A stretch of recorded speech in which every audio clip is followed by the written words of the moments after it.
All right, welcome everyone. So this is lecture 6, and here we are going to be talking about questioning tradition and looking at Cervantes. So the question that I want to start you all off with is this one.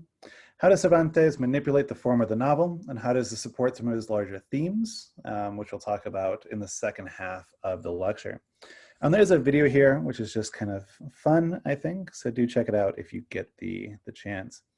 All right, so the plan for today, we're going to start in part 1 and talk about early modern Spain, provide a little bit more historical context.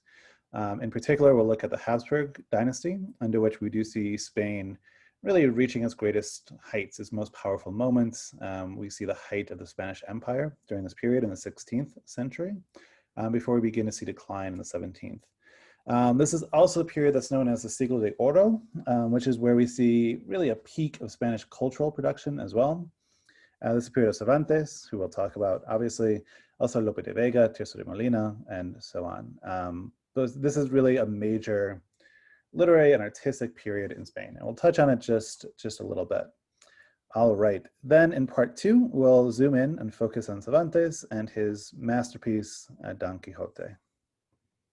All right, part 1. So let's talk a little bit about the historical context in early modern Spain. So this is roughly from 1474 until 1700, which is when we see the Habsburg dynasty come to an end in Spain. So we're really focusing on really these 2 centuries. Okay, so the first figures that we need to talk about are the Catholic monarchs. So these should sound, or this term should sound familiar. We talked about this when we talked about Columbus a few weeks back. So these are the rulers who are in power when Columbus goes to the Americas. So this is Isabel of Castile and Fernando of Aragon. And they ruled in Spain from 1474 until 1516. And that's when Fernando dies. Isabel dies a little bit earlier in 1504. And a few of the things that are notable about them. So first of all, they united the kingdoms of Castile and Aragon politically. One of the ways they helped to create or support this political union was through the establishment of the Spanish Inquisition in 1482. They also conquered the Muslim kingdom of Granada, which was the last Muslim kingdom in the Iberian Peninsula in 1492 as well. Sorry, the Spanish Inquisition is 1482. At least that's when it goes into effect. And they received the bull in 1478. But they conquered the Muslim kingdom of Granada in 1492, which is also the year when they expelled the Jewish community from Spain. So a lot of what they're doing, they're really focused on this idea of religious and societal purity. And so a lot of the actions that they commit, a lot of the decisions they make are really directed towards this idea, this perceived idea, this perceived purity that they want to spread, that they want to encourage in their kingdom. They go on and conquer the kingdom of Naples in 1504. And it's actually during this period when they developed the Spanish tercio. This is a new military unit that combined small arms with traditional weapons such as pikes, spears, swords, and so on. And it does end up dominating the European battlefield. So this might not sound all that remarkable, but it is worth noting that this is a period in Europe where we don't see guns, we don't see small arms on the battlefield. Already in the 15th century, we have cannons, we have large artillery, at least larger artillery, but we don't have these small arms being incorporated onto a battlefield until the Catholic monarchs. This is really the beginning of this period. And this is one thing that will give them such an advantage when they're fighting in the Americas as well. As you all know, they also funded Columbus's journeys to the Americas, and they did establish Spain as a global empire. So just to give you an idea of what that looked like, this is the Spanish Empire in 1600. So about a century after the Catholic monarchs, more or less, at the end of, really at the height of the Habsburg period. We see just how dominant they are in the Americas. Also in Europe as well. And we do see them once they take over from Portugal and a lot of these places, we really see this massive, massive empire. So let's talk about the rulers who are on top, really at its pinnacle, at the zenith. So the Habsburgs ruled in Spain from 1516 until 1700. They also ruled in territories around the world. Some of the major rulers that you see here, Charles V, who you see pictured in this painting to the left. And really, he's, at the time, the most powerful ruler in the world. So he conquers, it's during his reign where we see the conquest of most of the Americas. This is when we get the conquest of the Aztec Empire, also the Inca Empire.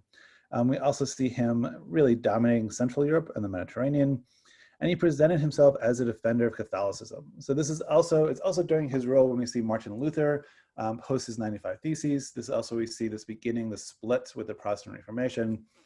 And Charles V saw himself as the defender of Catholicism and the supporter of Catholicism as well. His son, Philip II, really takes over where he left off. And actually Philip's able to annex Portugal when the Portuguese king dies without a direct heir in 1580. And he takes over the whole Portuguese empire as well. So just to go back to this map for a second. So everything here that's orangish red is Spain, but also all the green is the Portuguese empire, and Spain and Philip II take over all of that as well. He does famously try to invade England, unsuccessful in 1588. This is the Spanish Armada. And this really is kind of a turning point in his reign, but Spain is still the dominant power during this period. So in general, we can say in the 16th century, we see Spain as the dominant military and political power in Europe and around the world. We see it as a period of expansion and growth. Despite this military growth and success, there's very little internal industrial development. We don't see Spain really developing as an economic power in the sense of producing and selling goods. We see them importing a lot of raw materials and minerals, but we don't see them actually creating industry. So a lot of money comes into Spain and then it goes out as they're buying products from England and France, the Netherlands, and so on. Culturally, it's also during the reign of the Habsburgs where we see the beginning of the Siglo de Oro. All right, so that brings us to the 17th century. The 16th century is Spain at its height. The 17th century is where we see the Spanish Empire begin to decline. So we see a political, economic, and military decline. One of the main causes of this, one of the big drivers of this is really endemic warfare. We see them fighting against England, France, the Ottoman Empire, and the Mediterranean. We also see near constant fighting against the Netherlands. I'm sorry, that kind of got cut off there. But they fight what comes to be known as the 80 Years' War against the Netherlands, that the Netherlands wins because the Netherlands are fighting for independence. And so we see Spain being stuck in this conflict for literally decades. We also see this as a period of economic collapse. So we have a massive flow of silver from the Americas, yet at the same time, we do see Spain in the 17th century repeatedly file for bankruptcy. They're absolutely unable to use this money in productive ways. So we see this money coming in and then going out. At the same time, we do see rebellions in many places in Europe. We see it in Catalonia, we see it in Portugal and Naples, and ultimately Portugal is able to regain their independence during this period and become an independent nation once again. Okay, so in the middle of all this unrest, however, this is also a period of great cultural development and growth. We see it in architecture, so buildings like El Escorial, this massive palace built by Philip II outside of Madrid is built during this time. Also, if anyone's been to Madrid, the Plaza Mayor is also constructed and designed and put up during this period as well. We also see advancements in figurative arts, so figures like El Greco, and also Diego Velázquez, who painted this, which is a work of art called Las Meninas. And this is actually Velázquez here. He painted himself into the painting. We also see advancements in theater, poetry, and prose. Most notably today, we tend to focus on the advancements, at least, I mean, poetry as well, but really with theater as well. So we see professional theater developing in Seville in the 1570s. These performances would be put on in these small theaters known as corrales de comedias, like the one that you see here above. They develop out of courtyards, which is where the earliest plays would be put on, and then pretty soon these courtyards are adapted or changed, and they're changed into these small theaters. One of the things that's interesting about Spanish theater is throughout this period in the 16th and 17th century, you continue to see this mix of religious and secular themes. We also have a really unique theater tradition in Spain. One of the things that's different is they're more progressive than what we see in places like France or England, for instance.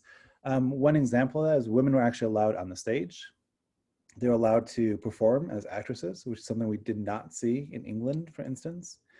And this is really a golden age of playwrights and writers as well. Some of the biggest here are Lope de Vega, Tirso de Molina, and also Pedro Calderón de la Barca. But this was a really golden age. It's a really moment of flourishing of these theatrical arts. And we do see just this real, just this real unique period being put on the stage. Okay. So Another major literary genre that's developing during this period would be the chivalric romance.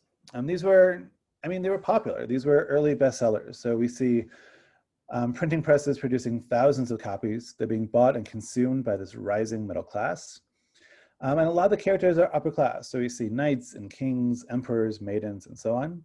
They're often set in these exotic locations, often very far from Spain. So we see them, you know, the emperor of the Indies, for instance, or the king of, you know, China. We see these chivalric romances that are set in the European medieval tradition that are being set in these very fantastical places. Often we see this idea of the authority coming from this manuscript that they found. So a lot of these romances, a lot of these novels, all these texts are being presented as though they are history, which is really a convention of the genre. And this is something that we see happen in Don Quixote as well. Okay, so to recap, we talked about early modern Spanish history. We talked a bit about the Habsburg dynasty. We looked at the rise and decline of the Spanish Empire. And we looked at the Siglo de Oro and Spanish culture. So part 2, let's focus on Miguel de Cervantes. So he was born in 1547 in Alcalá de Henares.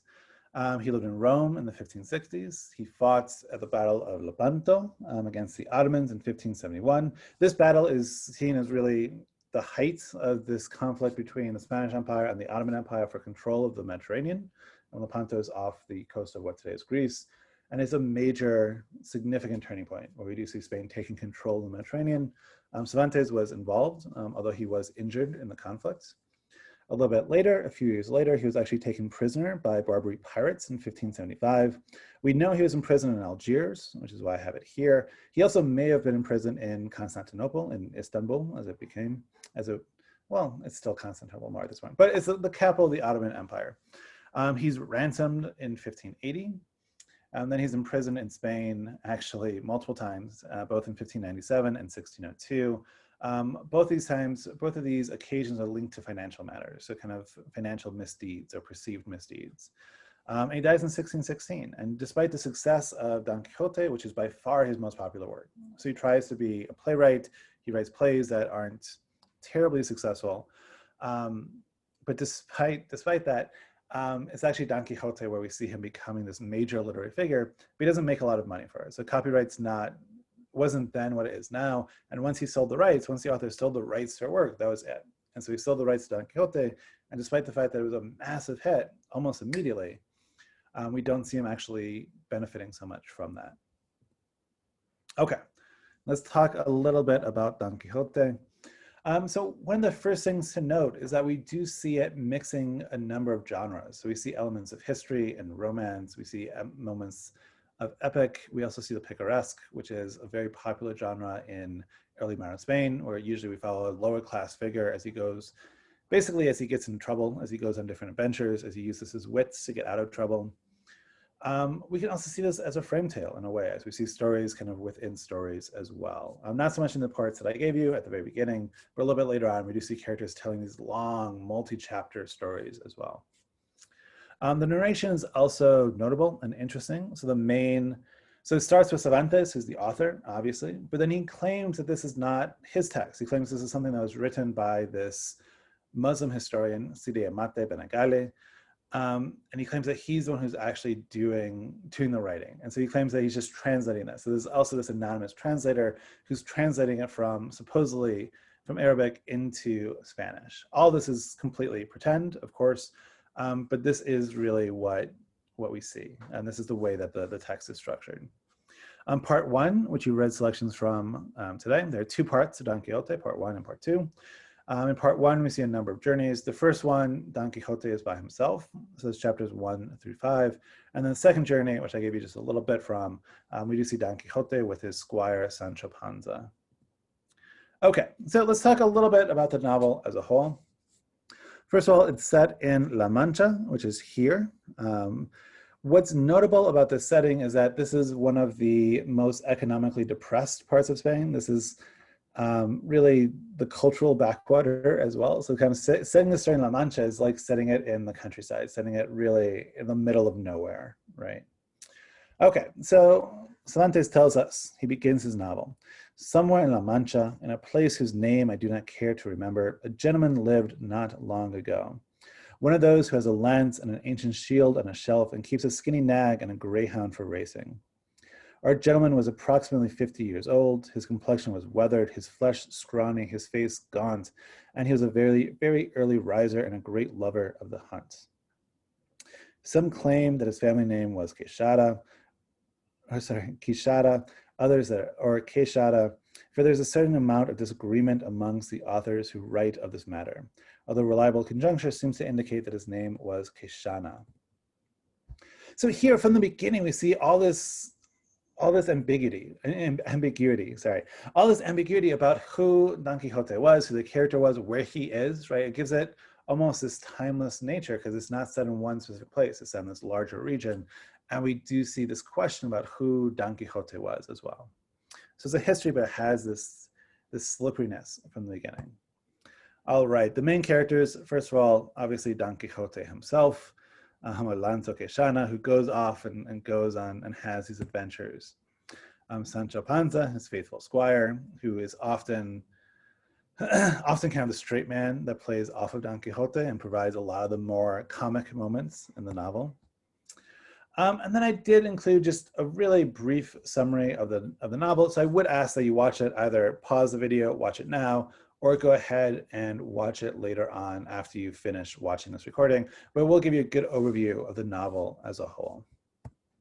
Okay, so this does bring us to the question of how should we read this text? How should we interpret it? What do we do with this text? So traditionally, there are two main ways of reading Don Quixote. You could take a more historical approach.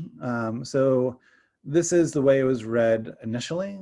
So looking at it as satire, and so looking at it as a funny book. We have all these accounts from early on of people just finding this text hilarious, right? So people are coming upon and see someone almost crying, they're laughing so hard, and they're like, oh no, has something happened? Or are you just reading, Don Quixote? In this case, we see Don Quixote we get this realistic approach. We see him being unable to perceive the real world. We see him really not being able to trust his senses as well. And this is something we'll pick up on as we talk about, this is a kind of a good example as we talk about Descartes in the next lecture as well, but this disconnect between one's senses and reality.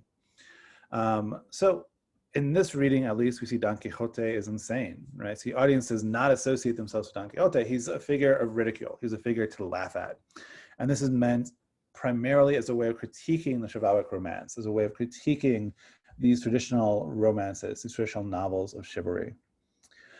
So a newer approach, or approach that becomes popular during the Romantic period, so looking in the 18th and 19th centuries, was to see Don Quixote as a tragedy. This is a much more philosophical reading. And so here we see this idealistic approach.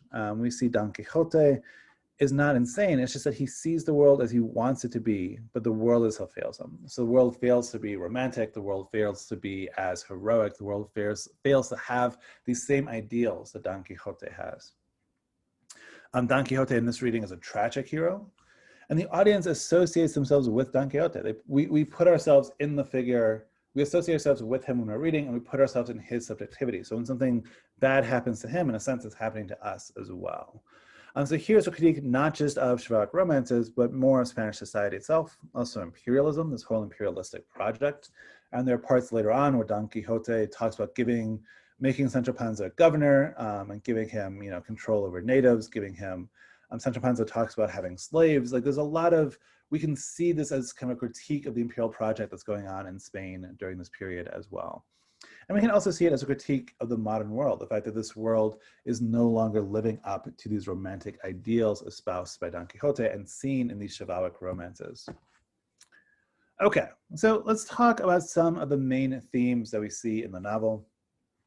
The first one here is reading and experience. So we see the dangers of reading. We see reading being contrasted with experience. So whether you trust the knowledge that you've gained through reading, the authority of reading, or whether we trust this knowledge that we gain through our own senses, through our perception of the world around us.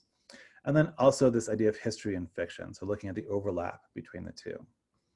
We also have this disconnect between the real and the ideal, so the real versus the idealized world, perception versus real received knowledge, right? So again, looking at what we might know intellectually versus what we see with our senses.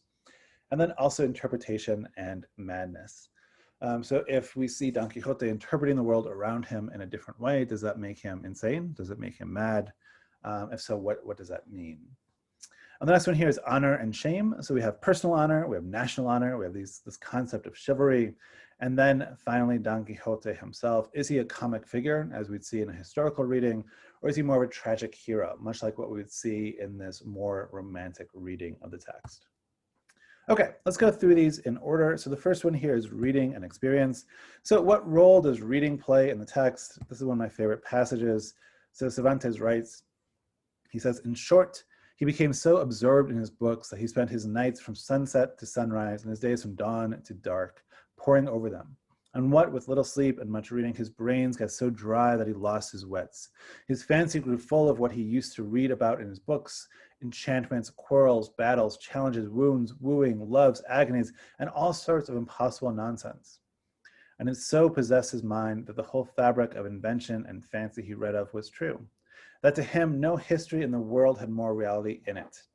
He used to say that the Cid Rudiaz was a very good knight, but that he was not to be compared with the knight of the burning sword, one who with one backstroke cut in half two fierce and monstrous giants. So what role does it play? This is the catalyst for his madness. This is what makes him, this presents a world that he not only wants to escape into, but he wants actually to be real. He begins to confuse this basic distinction between what's real and what's fake, between what's real, what the actual world he lives in, and the world that he reads about in his books. So, I mean, I think as someone who loves to read, who's devoted their lives to studying books and literature, I find this kind of interesting, obviously. But I think this is really what we see here, Cervantes making a critique of these books of chivalry that are presenting this fake idea of reality and really profiting off this fake idea of reality. And we see him taking it to this logical extreme, right? Where if someone were to so love these books that they would believe that they're real, what happens? All right, so how does reading shape the way that Don Quixote perceives the world around him? Well, this is what defines the world around him. This is what he comes to think of as reality. He loses his sense of what's real, and he comes to think that the accounts that are found in these books are actually what's real. And so we see this fundamental loss of the ability to perceive the world around them as it truly is, or as we truly think it is. Okay, so why does Don Quixote focus so much attention on chivalric romances? I think it's really, we see Cervantes himself mocking this form a little bit, and also just pushing and using it, I would argue, as a way of pushing back against contemporary Spanish society as well, where we do see, even if not to this extent, we have a lot of hidalgos, a lot of lower nobilities who are living these ideals that are from the past, right? They're refusing to work, they're refusing to do industry. And we see this in some of Cervantes' other work as well. But I think what we see here with Don Quixote is really a critique of the system that's just not very productive, that's just not doing what it should do. Okay, and last one here, why does Cervantes have the priest and barber look through Don Quixote's books in chapter 6? Let's change this a little bit and say, why does he have them burn, or why does he have the housekeeper burn Don Quixote's books in chapter 7? Which is what I had you all read for this week. I think what we see him doing here is really offering a critique of literature of the day, and really offering a critique of some of the harm that maybe these chivalric romances could do, and providing this really unrealistic view of society and really what's important in society, in particular when it comes to elements like honor, shame, and looking at the way that one should live their life as well. Okay, let's go to the next theme, the real and the ideal. So why does Don Quixote perceive the world differently than it is? A lot of this has to do with, this perception of reality, this disconnect between his senses and what he sees and what he thinks the world actually should be. I mean, this is, if we do want to consider him to be mad, this is what we'd consider his madness to be, this inability to accept the world as it really is, this inability to accept what his senses tell him is true, and instead to perceive everything through this lens of what he's read, this received knowledge. So we see this disconnect between the way that Don Quixote is thinking, between his intellectual understanding of the world around him, and what his senses is actually telling him is what's going on around him, right? So he sees an inn, and his senses, he can recognize it as an inn, but for him, he sees it as a castle, because this is what his mind is telling him, this is what it has to be, right? Okay, so what are some of the things, situations that Don Quixote misidentifies in the readings? I mentioned the inn. You could also say, I mean, the prime example here would be the windmills in chapter 8 as well, where he sees what are obviously windmills. Sancho Panza tells him they're windmills, but he sees them instead as giants because he's so convinced that what he reads of these situations are the experience that he's going to experience, that he sees everything through this lens of these chivalric romances. We can also see this with some of the fights that he gets into where he thinks that people who are one thing are actually something else. Okay, how do these situations get him into trouble? Well, they get him beat up. So even in the short selection we read, we see Don Quixote constantly getting physically abused and constantly getting physically beat up. But also he causes harm as well. So I mean, we see the situation with the person, the farmer who's beating the young boy, and we see him intervening, but then it just makes it worse. And we'll see it later as well as we see Don Quixote rescuing what he sees of as being these noble prisoners, when really these are prisoners who are condemned to the gallows. So we see him getting involved in these other situations as well. All right, next one, honor and shame. Why does Don Quixote want to help people? I think a big part of it is he feels like that's what knights do. And he's read so many of these novels, so many of these chivalric romances, that he feels like this is his job as well. Like, so if he's going to be a knight errant, then he needs to be out there helping people, rescuing people in this way. And this does connect us with number 2 as well. Who is Dulcinea? Why did Don Quixote create her? Dulcinea is not named Dulcinea, right? So she has a different name, but he creates her as a love interest, basically. This is the person who he sees as his great love, because a great knight needs to have a great love. So this is the norm of chivalric romance. So he needs to go out and kind of and really create her from nothing, right? So this was a real woman in a different town, but he gives her this new name and he makes her more noble, and he presents her in this new way. Is Don Quixote successful in helping others? In the section we read, not really, right? So I mean, later on, he does do some things that help people, but at least in the chapters that we read for this week, we really see him being much more limited in what he's able to do and the way that he's able to help people as well. And a lot of his efforts really just end up going sideways. Okay, so last section here, Don Quixote, hero or fool? No, sorry. So hero or fool, this is up to you. I think everyone has to take their own approach, their own thoughts, their own position on this. For myself, I think there's something very heroic about what Don Quixote tries to do. I think this idea of not just wanting to live in this more romanticized, this more idealized world, but actually trying to make it happen and getting on your horse and going. I think there's something beautiful and something noble about that. At the same time, I do find this a profoundly funny book often as well. And so I think there are probably elements of both, but I also don't think they're mutually exclusive. I think he could be a hero while still in some instances being a fool as well. So, all right, folks, that's it. So to recap, we talked about Miguel de Cervantes, we looked at Don Quixote, we looked at these different ways of reading, we touched on these main themes, and we also looked at this question of, is Don Quixote a hero or is he a fool? Before you go, I hope you take a second and check out this comic. It just makes me laugh a little bit. And yeah, that's it, folks. I hope you enjoyed, and I look forward to hearing what you all think. All right, take care.